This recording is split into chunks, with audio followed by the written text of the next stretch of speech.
Jumpa kembali di MDT Journey Inspiration of Life. Pagi ini saya mau coba sharingkan gitu dengan judul Saat hidup hadapi permasalahan adalah peluang terima kasih dan kuasa Tuhan. Saya ulang lagi, saat hidup kita menghadapi banyak permasalahan adalah justru menjadi peluang untuk dapat menerima kasih yang dari Tuhan dan kuasa yang dari Tuhan.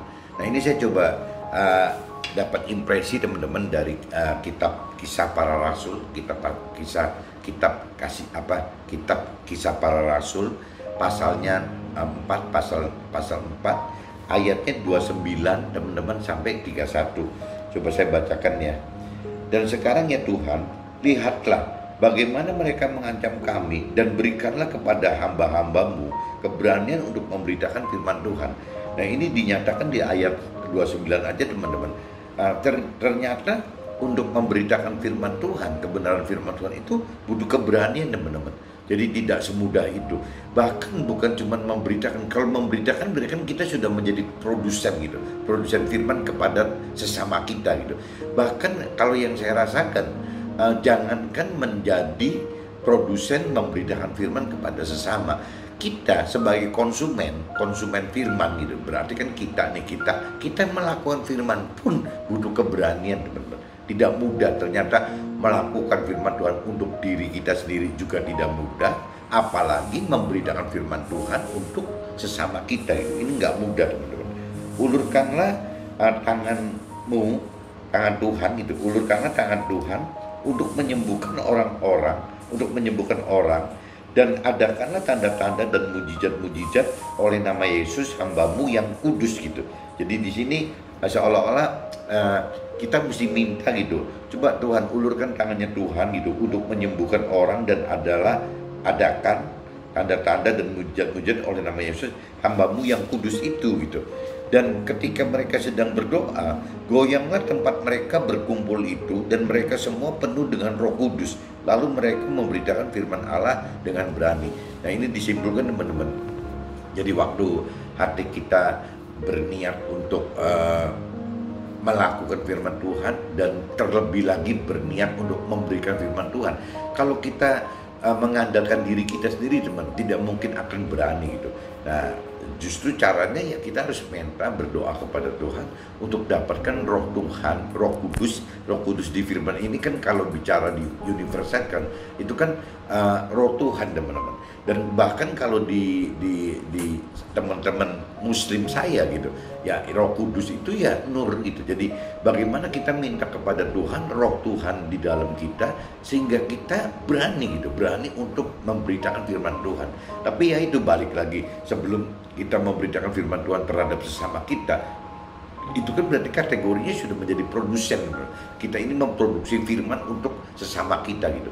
Ya sebelum itu ya kita harus berani melakukan firman dulu. Sama teman-teman, untuk melakukan firman pun kalau tanpa ada Roh Tuhan di dalam kita pun tidak berani gitu, tidak berani melakukan firman Tuhan. Karena firman Tuhan itu irasional teman-teman.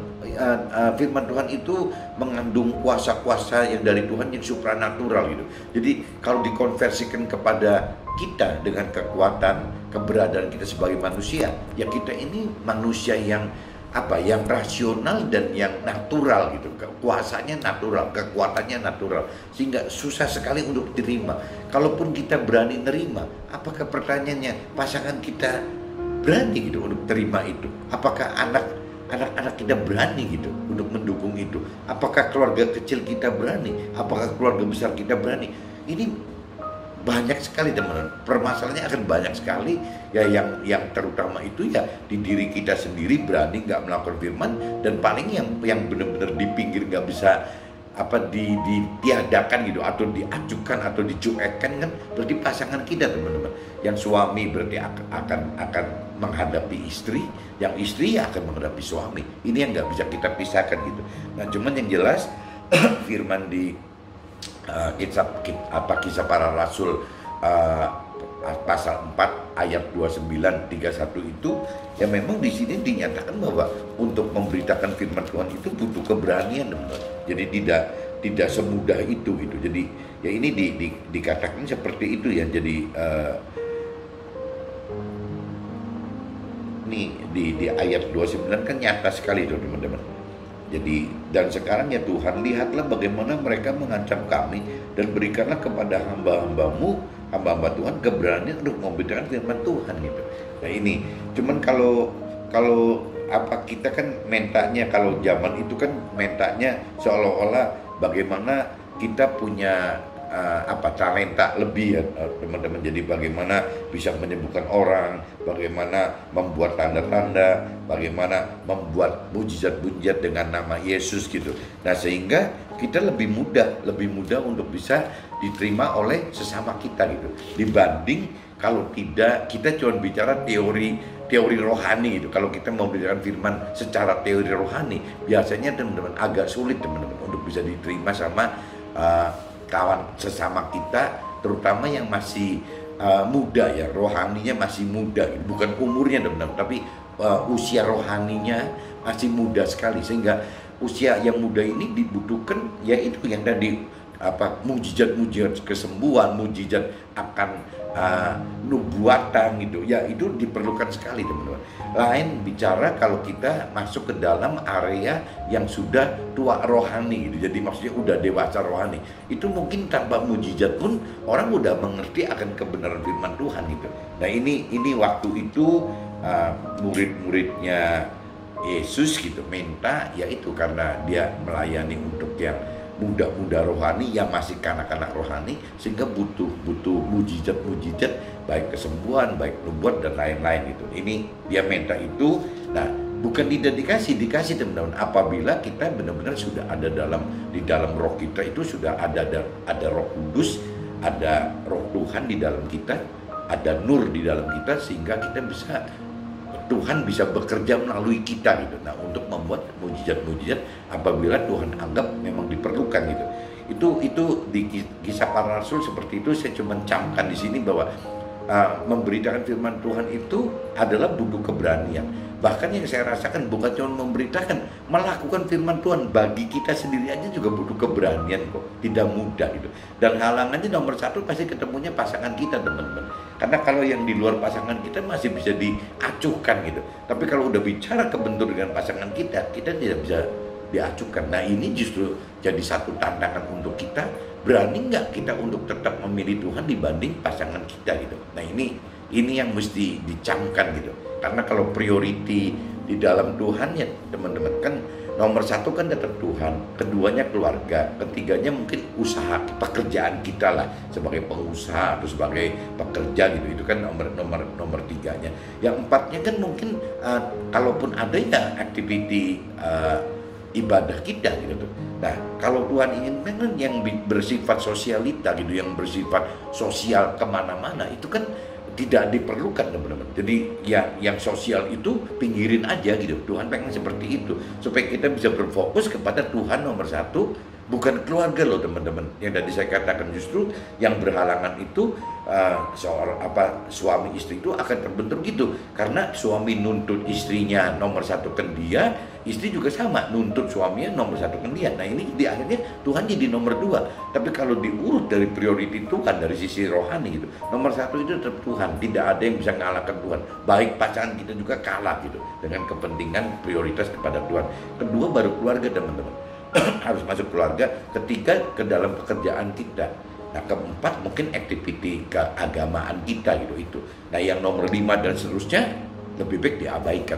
Gampangnya gitu. Jadi jangan sampai kita sudah belajar untuk mau makin sempurna, makin serupa Tuhan, makin sempurna dan serupa seperti yang firman perintah peraturkan, tapi kita masih sibuk gitu di dalam kategori yang di luar 4 ini. Ya kalau sudah bicaranya bukan untuk kepentingan Tuhan, bukan keluarga, bukan pekerjaan, bukan ibadah gitu, ya udah bicara kelima terkait dengan sosialita, bagaimana kita bersosialisasi dengan di mana-mana, bagaimana kita mencari penghiburan di mana-mana, bagaimana kita masih mencari kepuasan duniawi di mana-mana gitu. Nah, ini udah kacau teman-teman.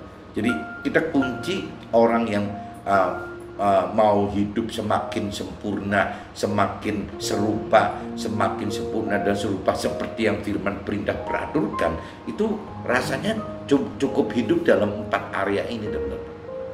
Kembali lagi, Tuhan, kedua keluarga, ketiga pekerjaan, keempat ibadah, dan lain-lain ditinggalkan saja, teman-teman. Kalaupun tidak ditinggalkan, ya diminimkan seminim mungkin gitu. Ya jangan sampai kita malah pengen semakin serupa dengan Tuhan, semakin pengen sesuai dengan firman, tapi kita masih mikirkan yang lebih dari 4 ini gitu, lebih dari 4 prioritas ini, yaitu bagaimana ya jadi di mulut kita pengen lebih sempurna, lebih serupa, tapi dalam tingkah laku kita terjerat seperti orang dunia yang masuk ke dalam yang poin 5 dan seterusnya gitu. Nah ini rasanya nggak masuk akal, sebenarnya. Kok kita kembali lagi keinginan kita sempurna, semakin sempurna dan serupa dengan Tuhan, semakin sempurna dan serupa dengan firman Tuhan, tapi yang activity priority 5 dan selanjutnya tetap masih digeluti, yaitu activity orang dunia. Orang dunia susah, teman-teman, untuk masuk ke dalam priority 4 area ini gitu. Rasanya nggak mau gitu. Dia bicara nomor 1 ya ini dulu, kepentingan ini. Bahkan yang 4 ini bisa mereka tinggalin gitu, kalau memang ini lebih dominan daripada yang 4 prioritas awal ini gitu. Ini yang kisah para rasul, teman-teman. Kitab Kisah Para Rasul pasal 4, 29 sampai 31 saya udah bacakan. Nah, ini saya kaitkan, teman-teman, dengan impresi saya di kitab Habakuk gitu. Kitab Habakuk ada di Perjanjian Lama. Nah, ini kitab Habakuk pasal 3, teman-teman. Pasal 3 ayatnya 12 sampai 19. Coba teman-teman cari kitab Habakuk di Perjanjian Lama pasal 3, teman-teman, ayatnya 12 sampai 19.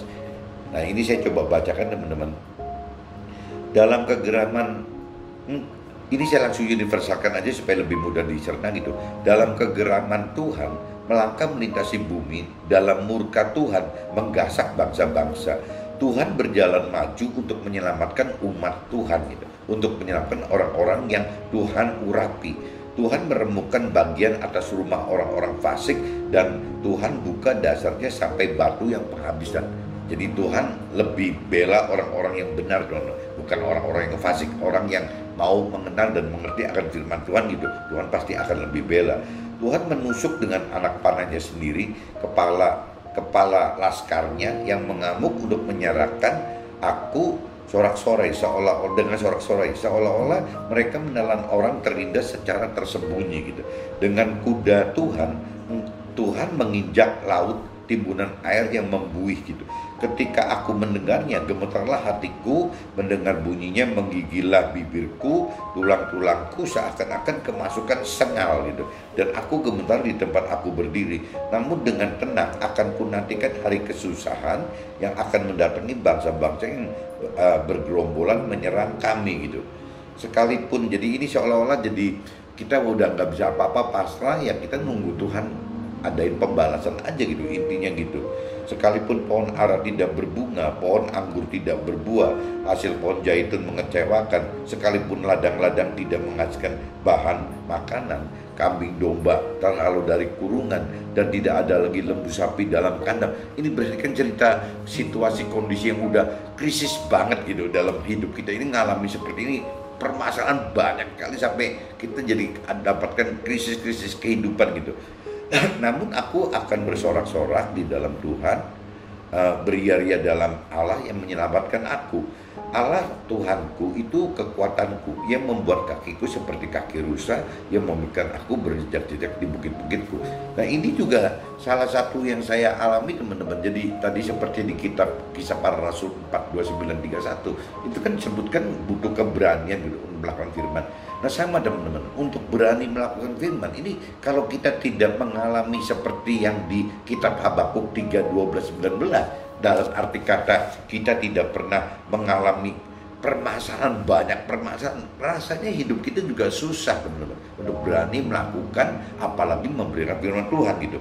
Ya, di sini kan setelah banyak sekali mengalami permasalahan, di ayat 17 itu dikatakan bahwa meskipun kita banyak sekali mengalami persalahan sampai krisis terjadi dalam hidup kita gitu, dalam segala hal loh timbul krisis, kita tetap bertahan sama dengan Tuhan. Kenapa? Karena kita dalam momen-momen seperti itu justru momen-momen kita mau lebih percaya Tuhan, mau lebih belajar mengenal Tuhan, mau merenungi menghidupkan roh Tuhan untuk dapat pengertian dan keberanian untuk melakukan firman Tuhan. Nah, kalau kita sudah berani melakukan firman Tuhan, semakin dewasa rohani, satu titik kita akan berani memberitakan firman Tuhan. Jadi bukan cuman kita sebagai konsumen firman Tuhan, tapi kita juga satu titik setelah dewasa rohani datang gitu, ya akan memberitakan firman Tuhan sehingga kita menjadi produsen firman, teman. Intinya gitu, teman. Nah, cuman ini saya bacakan sekali lagi, teman, karena poinnya di Habakuk 3:12-19 itu ada di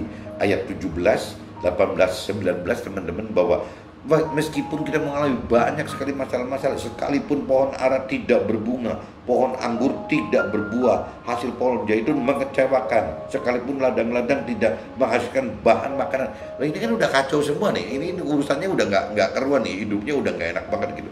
Kambing dan domba terhalau dari kurungan, tidak ada lagi lembu sapi dalam kandang. Habis, teman-teman. Berarti kan ini kehidupan kita dengan permasalahan itu habis gitu. Namun aku akan bersorak-sorak di dalam Tuhan. Nah, ini setelah kita berpasrah kepada Tuhan, kita menyerahkan hidup kita kepada Tuhan, setelah kita mau percaya Tuhan, setelah kita mau mengandalkan Tuhan, nah akhirnya gitu. Ya, aku akan bersorak-sorak di dalam Tuhan, beria-ria di dalam Allah yang menyelamatkan aku. Allah Tuhanku itu kekuatanku, yang membuat kakiku seperti kaki rusa, yang membiarkan aku berjejak di bukit-bukitku. Nah, ini gini. Jadi meskipun awalnya dialami dengan banyak permasalahan, tapi berujungnya seperti itu gitu. Kalau kita memang mau bergerak untuk mau percaya dan mau mencari Tuhan. Nah, ini saya udah bacakan, teman-teman, dua kitab di Kisah Para Rasul 4:29-31 dan Habakuk 3:12 ayat 12-19 saya udah bacakan. Nah, ini saya coba konversikan ke dalam apa yang terjadi dalam hidup saya gitu, dalam realita hidup saya gitu.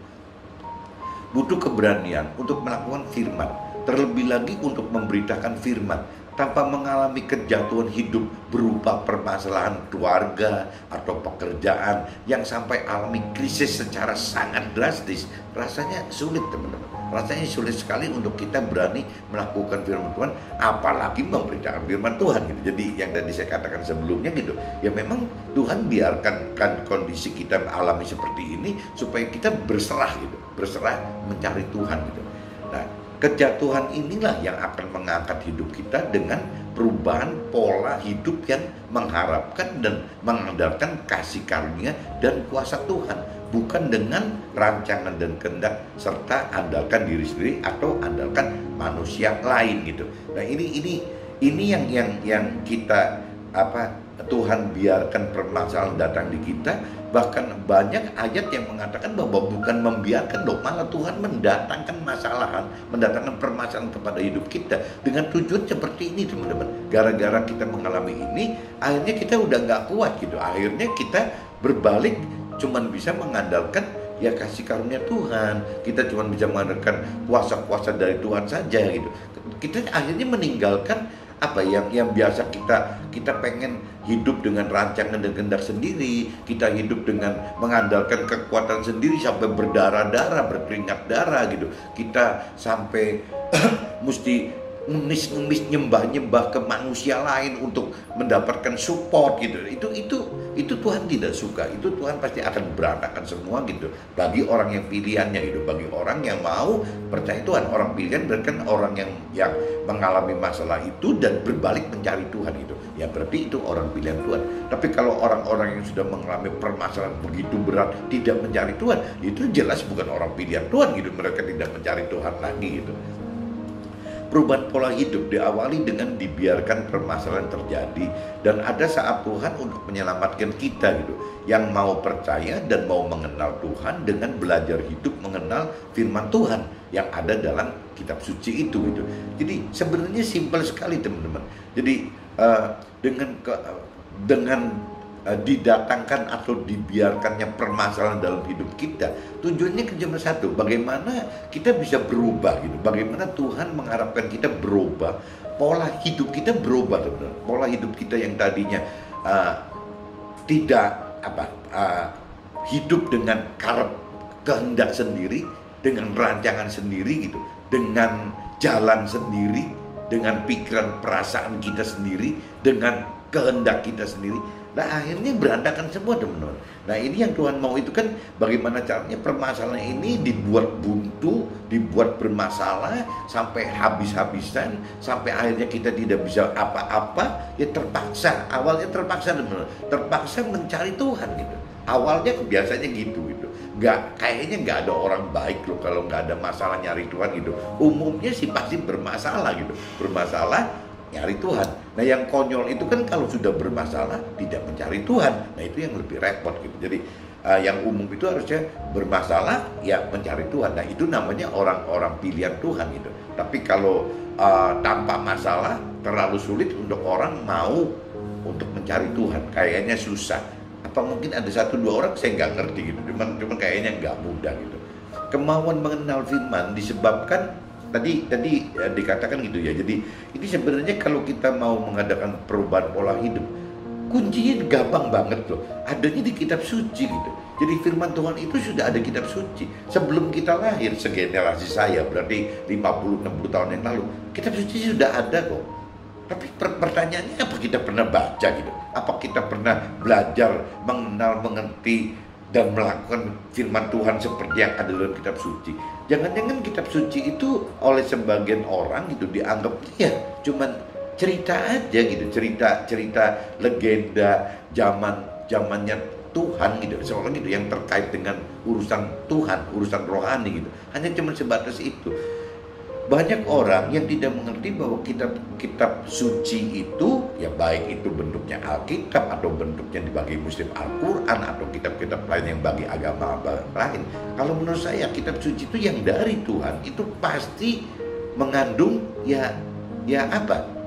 keajaiban gitu. Jadi kitab suci itu adalah bukan kitab biasa. Kitab suci itu adalah kitab suci di mana ya di dalam kitab suci itu isinya itu adalah firman-firman yang dari Tuhan gitu. Nah, firman-firman dari Tuhan itu yang punya kuasa, teman-teman.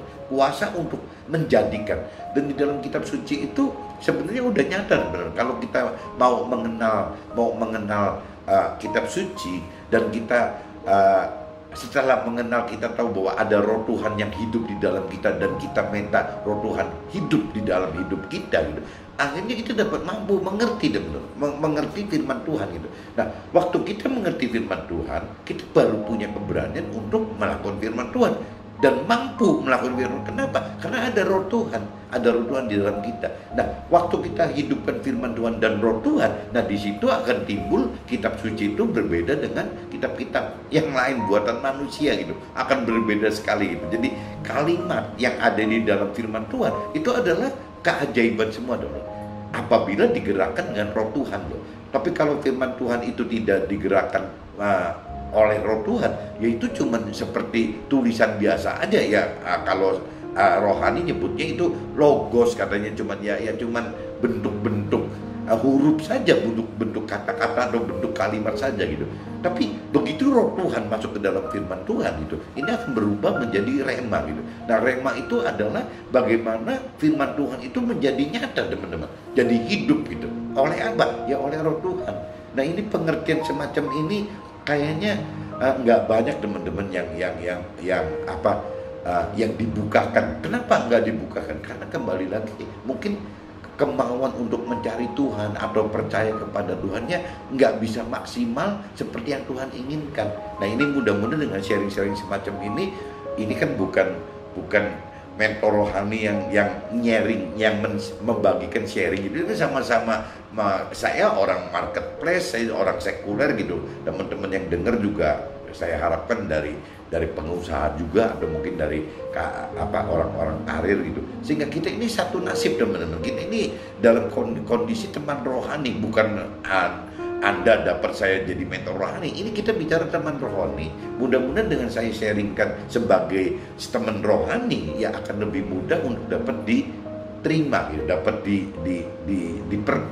lebih mudah didengar lah, diseriuskan gitu. Seperti itu benar. Jadi saya kembalikan lagi, kuncinya semua itu ada di kitab suci. Kitab suci itu mudah sekali teman-teman. Sekarang di toko buku semua juga ada kitab suci. Mau bentuknya itu Alkitab, mau bentuknya itu Al-Quran, sudah ada semua. Silakan yang belum punya ya cari di toko buku gitu. Ya untuk bisa ya minimal memiliki satu kitab. Kalau memang kita sering keluar kota, mau 2 juga nggak apa-apa, mau 3 juga nggak apa-apa, tapi minimal 1 kitab suci lah untuk kita bawa. Dan pengalaman saya nggak kenyang teman-teman apabila kita selalu berasa kitab suci kita sudah ada dalam HP kita. Ya kalau sekali-kali kita baca HP boleh deh melalui HP kita gitu. Tapi kalau kita mau lebih lebih merasa lebih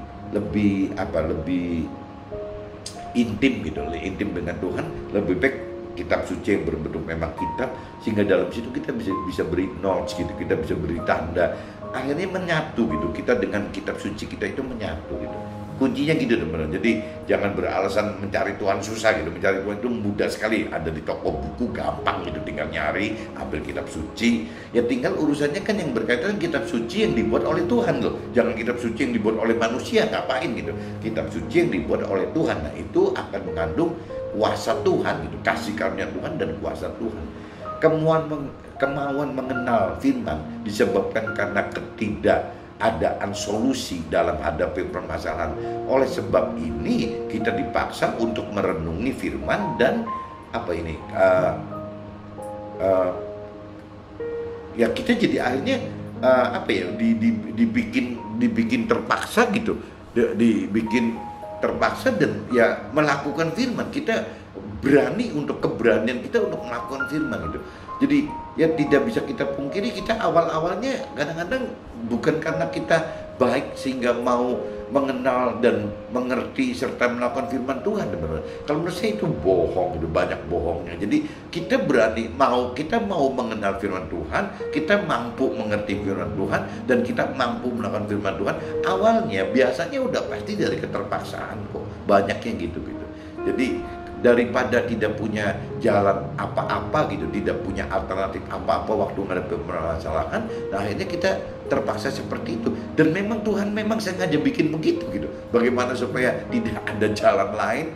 Seperti cerita Nabi Musa kan begitu teman-teman. Nabi Musa waktu membawa 2 juta umatnya gitu untuk masuk ke dalam kota yang dijanjikan Tuhan, sama di satu titik Tuhan biarkan datang permasalahan ke sudut di Laut Merah gitu, nggak bisa apa-apa. Ya mau nyebrang kena laut gitu, kanan kiri istilahnya masih hutan lebat, nggak tahu bagaimana, nggak ada jalan gitu. Di belakang ada pasukan Firaun yang orang-orang Mesir yang akan membunuh umat-umatnya Nabi Musa ini gitu. Lah mau gimana gitu? Nah memang Tuhan datangkan seperti itu, Tuhan ciptakan seperti itu, sehingga mujizat Tuhan bisa terjadi teman-teman. Jadi melalui Nabi Musa akhirnya ya kasih karunia Tuhan dan kuasa Tuhan terjadi gitu. Itu akhirnya diselamatkan dengan cara yang mustahil bagi manusia. Bagaimana Laut Merah itu bisa dikeringkan untuk bisa jadi jalannya orang-orangnya Nabi Musa gitu. Tapi setelah Nabi Musa, orang-orangnya umat yang lewat dari Laut Merah ditutup kembali sama Tuhan kok, langsung diisi air lagi. Akhirnya pasukan Firaun malah terbunuh semua di situ gitu. Nah, itu kan pola kerja Tuhan gitu, dari Nabi Musa dan umatnya dipaksa untuk mengandalkan Tuhan, ya akhirnya Tuhan bukakan jalan mujizat-mujizat seperti itu gitu. Jadi kadang-kadang ya itu mesti punya kepekaan, punya kecerdasan rohani gitu, bahwa kalau memang dalam kondisi yang sudah terpepet tidak ada jalan, ya kita mesti mikir bahwa ini berarti Tuhan punya cara. Nah, untuk mau begini itu harus mengenal firman Tuhan, teman-teman. Kalau nggak mengenal firman susah ngebaca ini Tuhan maunya apa, susah gitu. Nah biasanya Tuhan pola kerjanya seperti itu, tindakan sesuai firman dari dorongan hati yang kita sebut rema, adalah cara kita berani melakukan firman Tuhan meskipun pada awalnya adalah bentuk keterpaksaan karena tidak ada jalan. Jadi saya udah ceritakan sebelumnya gitu. Jadi kalau kita sudah mengenal firman Tuhan teman-teman, nanti kita bisa bedakan antara firman yang kita baca itu hanya menjadi satu kalimat gitu yang kita baca, gitu, satu cerita yang kita baca, atau memang ini perintah peraturan Tuhan gitu untuk kita jalankan firman tersebut. Nah itu timbulnya adanya di kepekaan hati kita, teman. Nah kepekaan roh kita, kalau kita lebih dalam lagi bicara hati itu terbagi dua, jiwa dan roh gitu. Nah ini roh kita ini yang didorong oleh roh Tuhan gitu. Roh kita didorong oleh roh Tuhan untuk melakukan firman itu gitu. Nah itu namanya rema, teman. Nah kalau kita udah bicara rema ya meskipun awalnya kita bisa mengenal, mengerti dan melakukan firman Tuhan, itu adalah awalnya keterpaksaan. Tapi lama-lama teman-teman, akhirnya di dalam hati kita timbul dorongan untuk melakukan firman itu. Karena apa? Karena kita sudah memiliki rema gitu. Rema yang dari Tuhan itu yang kita jadi seperti orang kecanduan, teman-teman. Jadi kecanduan berani melakukan firman Tuhan. Meskipun aneh-aneh, irasional gitu ya. Ya dianggap orang mustahil, tapi kita berani gitu. Kenapa? Karena ada rema yang memberanikan kita untuk berani melakukan firman Tuhan, bahkan memberitakan firman Tuhan, teman-teman. Jadi ini kita butuh roh Tuhan untuk mendorong ini gitu. Keterpaksaan lambat laun akan berubah menjadi kebiasaan untuk mengatasi permasalahan dengan dikaitkan rema. Nah ini tadi saya baru katakan, jadi karena sudah awalnya dari keterpaksaan, akhirnya kita mendapatkan selalu solusi permasalahan kita itu dengan rema. Kita harapkan rema, berarti kan kita harapkan firman Tuhan yang berbunyi gitu, firman Tuhan yang didorong di dalam kita, hati kita. Nah akhirnya kita lama-lama jadi kebiasaan, teman-teman. Bahkan dari saya katakan kecanduan gitu. Jadi semua masalah akan kita kaitkan dengan firman Tuhan, dan kita minta roh Tuhan untuk menggerakkan yang mana gitu, firman mana yang akan digerakkan. Nah karena Tuhan ini ajaib, dia biasanya selalu pas, teman-teman. Jadi kita permasalahannya apa, A akan ketemu solusinya dengan firman yang A gitu. Nanti permasalahannya B akan ketemu dengan solusi firmannya yang B. Nah ini jadi kayak mainan, teman-teman. Hidup tuh kayak mainan. Tapi sebenarnya memang ikut Tuhan seperti itu, teman-teman. Jadi memang ajaib gitu. Tuhan itu ajaib. Bagaimana caranya membelah Laut Merah pun itu kalau bukan ajaib susah, teman-teman. Itu jadi kayak sulap gitu. Jadi akhirnya kayak orang-orang main sulap ya. Airnya penuh, kalau dikosongin kering ya. Mestinya kita buntu tapi ada jalan. Selalu gitu, selalu yang namanya kasih karunia Tuhan dan firman Tuhan itu ya akan dengan kekuatan yang irasional dan supranatural tadi gitu. Jadi ini balikin lagi, dikatakan keterpaksaan lambat laun akan berubah menjadi kebiasaan untuk mengatasi permasalahan dengan dikaitkan rema gitu itu. Sehingga kita akan selalu butuh firman dan roh Tuhan dalam atasi masalah-masalah gitu. Karena udah terbiasa itu gitu. Pada akhirnya kita tanpa sadar sudah hidup dengan mengandalkan kasih dan kuasa yang dari Tuhan. Kita sudah kehilangan mengandalkan diri sendiri, kita sudah kehilangan rancangan dan kehendak kita sendiri. Semua hanya berserah ya, masuk ke dalam lebih ke dalam mendalami pengertian akan firman Tuhan, lebih berani melakukan firman Tuhan. Akhirnya ya lebih akan masuk ke apa yang Tuhan rancangkan dan kehendaki dalam hidup kita. Nah ujung-ujungnya yaitu akhirnya kita hidup hanya dengan kasih karunia yang dari Tuhan dan yang kuasa yang dari Tuhan. Kita sudah tidak bisa mengandalkan diri kita sendiri. Mudah-mudahan sharing pagi ini teman-teman bisa tangkap. Jadi saya kembali lagi, yang saya alami seperti itu. Jadi saat hidup hadapi permasalahan, teman-teman gak usah takut, karena itu adalah peluang, teman-teman, untuk kita bisa lebih menerima kita bisa menggantikan kita sendiri itu dengan kasih dan kuasa Tuhan itu. Kalau kita tidak mengalami permasalahan, rasanya kita akan terlalu terus-terusan mengandalkan diri sendiri ya, masuk ke dalam rancangan dan kehendak sendiri. Beda dengan kalau kita sudah ngadepin permasalahan, kita berserah diri, secepatnya kita cari Tuhan. Nah, nanti akhirnya Tuhan akan gantikan bahwa ya semua dengan dasar kasih karunia Tuhan dan juga dengan kuasa Tuhan. Kita hidup dalam kasih karunia Tuhan dan kuasa Tuhan. Oke, see you, bye-bye.